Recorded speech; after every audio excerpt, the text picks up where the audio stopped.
one of the key issues in the discussion is whether the strait will be returned, as all of the Gulf states, I believe correctly, insist, to the status quo ante February 28th, which means Iran does not have any new recognized control or sovereignty over the strait, and it is not able to extort charges, tariffs, tolls from ships passing through. That's a critical issue. And it is not clear that Iran has indeed opened the strait to its status quo ante. So I'm not surprised the U.S. has maintained the blockade.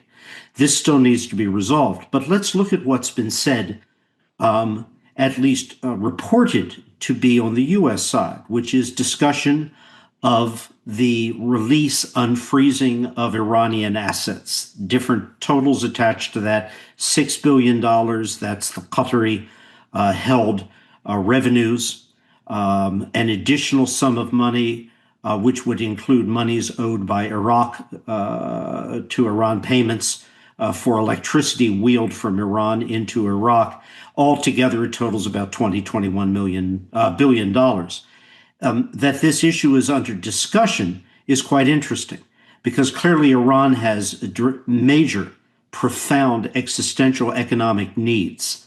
And for the regime to have an infusion of cash, even if the cash were in some fashion regulated, you will recall oil for food and other projects in the past in the region, in which monies were released but with specific purposes in mind. It's still a positive indicator. All of this said, I believe it important to remember here that Iran believes time is on its side. The clock is ticking against the United States and the president, and in its favor, in that Iran possesses, even with the strait closed and denial of export earnings to Iran, Iran has a greater, or assesses it has a greater ability to absorb pain for a longer period of time than does either the U.S. president or the global economy. The global economy, far beyond hydrocarbons, aluminum, helium for semiconductors, polymers for plastics manufacturing, fertilizer feedstock. All of these, the world is critically dependent on movement out of the Gulf for these commodities. And we're 3 to 5 weeks away from these non-hydrocarbon related areas of the global market, the global economy, coming into very serious trouble. So Iran is calculating time is in its favor and against that of the United States. So these are hard negotiations, they're tough negotiations, but I am again somewhat more encouraged by the reporting out since late yesterday evening, which would suggest to me that the outlines, at least, of a deal are there. Now, what remains to be resolved, and about which there has been little public discussion, is the nuclear enrichment program. Is the U.S. still insistent on an absolute freeze, halt to any indigenous Iranian nuclear enrichment, even for civil purposes? If it is, what's the period of time it's insisting on? We heard the reports of 20 years. Iran had reportedly countered with 5 years. Is there an area for compromise here? So that's one important question. The second question, of course, is the fate of the 440 kilograms of 60% HEU. There's another quantity of 20% enriched uranium as well.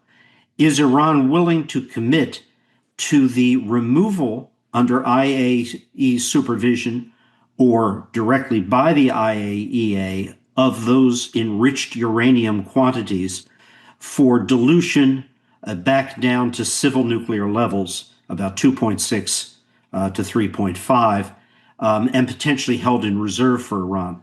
That is a question mark. We do not know what Iran is prepared to yield. But pivoting now to the position of the Gulf states and what they have signaled very openly is critical for them is that the strait must be restored to its status quo before February 28th.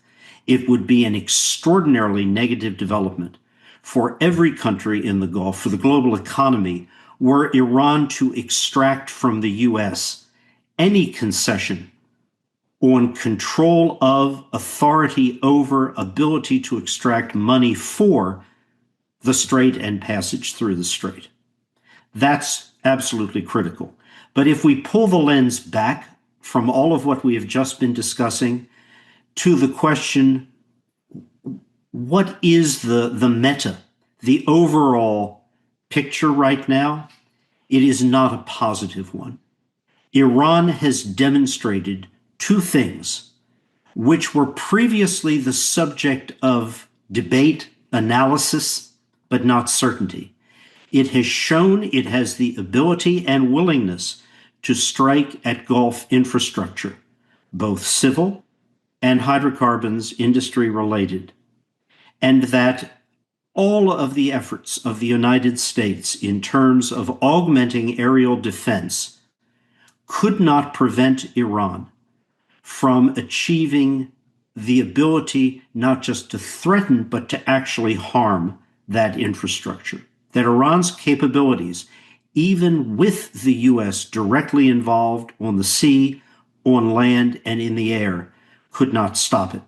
The second critical new demonstration, which is quite negative, is that Iran has the ability, will, and ability to close the strait, and that the U.S. does not have the kinetic ability to force its reopening. Now, this was a analysis before this conflict. Now it's a demonstrated certainty. These are not positive developments for the sake of the global economy and certainly from the standpoint of any Gulf state. Iran emerges from all of this hurt, some capabilities dramatically diminished, but with a hardline regime very much in charge throughout the country, and now a demonstrated ability to escalate in a fashion which the U.S. is not able to counter. Not a good outcome. I'm very much afraid that what awaits the region and the global economy is the possibility that Iran will, at some future point, in the medium term, the longer term, come to a conclusion that its interests require closure of the strait again. It has shown it can do it, and that it cannot be forced by kinetic means, military means, to reopen it. That's a sword, if you will, hanging over the region, hanging over the global economy. But I will go beyond this. I am quite certain that every Gulf state will turn to the United States first for further improvements, augmentation of their air defense systems, their aerial capabilities. We have sold air defense systems in the Gulf for a quarter century and more. Those systems were very well used by the Gulf states. There was no question of competency, but Iran's overwhelming ability to get enough drones, enough missiles through to hurt, even with the U.S. directly active in support of the Gulf states, certainly tells me, and I have seen indications already, every state in the Gulf is looking to replenish and expand their acquisition of U.S. aerial defensive systems, counter-drone and counter-missile. So that strategic security cooperation is going to be enhanced, not just continue, but be enhanced. The U.S. is, like it or not, the one global default partner of the Gulf when it comes to security. Yeah. It's a very important question. The President of the United States asserts that he has successfully twice changed the regime in Iran. That is not correct. The regime remains intact. The personalities in leadership have changed, but they have not changed in a positive direction. They have changed in a negative direction. These are all now much harder line Revolutionary Guard Corps associated figures. If there is a rivalry or a division within regime figures, and there may well be, it is between different degrees of rigidity of hardline views. There is no so-called moderate or conservative approach here. It is all hard line. That's the consequence of the actions taken over the last 6 weeks. It is not a positive development. Now, your question, what about the export of jihad, the Houthis, Hamas, Hezbollah? There are no indications that the regime in Tehran in any way is signaling a retreat or abandonment of or from these assets. Indeed, Hezbollah's unprovoked attack on Israel, which precipitated the last several weeks of conflict in Lebanon, undoubtedly was the product of Iranian pressure on Hezbollah to open another diversionary front.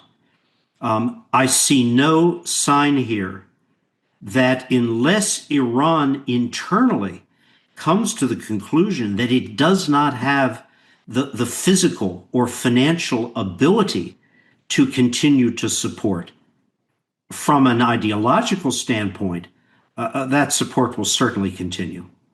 And that's a challenge. It has not impacted what you describe as competition between Washington and Moscow. It has impacted Russia. Russia has been the single greatest financial beneficiary of this conflict. Russian oil, on which sanctions were lifted by the United States. Temporarily, they're going to be reimposed next week on the 21st. Russia has made the greatest degree of quantifiable financial profit off the war. That's a bad thing because that profit assists Putin in his global and particularly Ukraine-specific ambitions. So in that, Putin is one of the greatest beneficiaries of this entire conflict, maybe the sole financial beneficiary from the conflict. But has it changed anything in the fundamental U.S.-Russian relationship? No, I don't believe it has. It is as it was. China would love to have that as a prevailing policy assessment, but it's not real. Look, China has been largely silent during all of this conflict.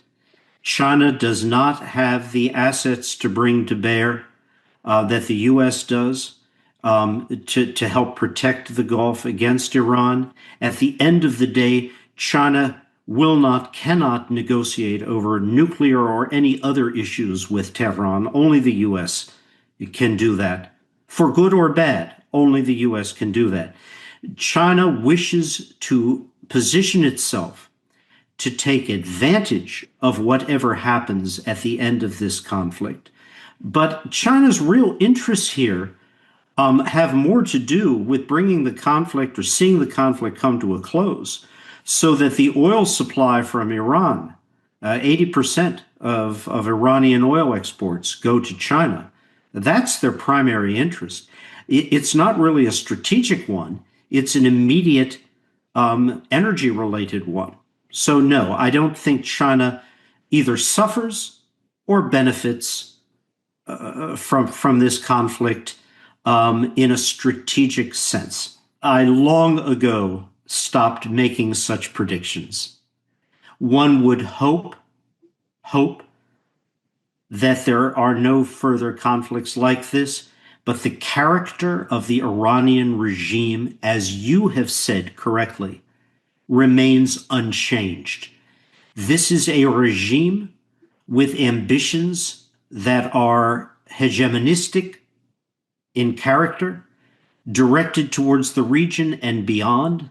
their support for the enormously destabilizing non-state actors, Hamas, the Houthis, Hezbollah, remains intact. Whether they have the ability, financial ability, to support as they have in the past, that's a question mark.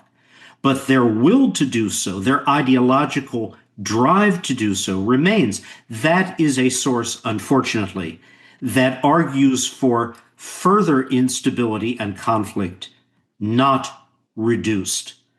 But I make no predictions here. Let's see how this conflict, if it does, comes to a close. Let's see first exactly what was agreed. Who made concessions to whom and in what degree? But strategically, right now, at this moment, Iran is in the better position to claim a strategic victory because of its demonstrated ability to survive. This is an asymmetrical conflict, which is what most modern global conflicts are, asymmetrical. Yeah. And Iran, by surviving intact, by continuing to be able to project threat and risk to the Gulf, to the Strait, against the extraordinary firepower brought in a conventional manner by the US and Israel, that is unquestionably a strategic outcome in Iran's favor. That's the paradox of asymmetrical warfare. Both sides are presenting competing narratives for the sake of shaping negotiations, global opinion, their own domestic opinions. Let's see where it actually comes out at the negotiating table.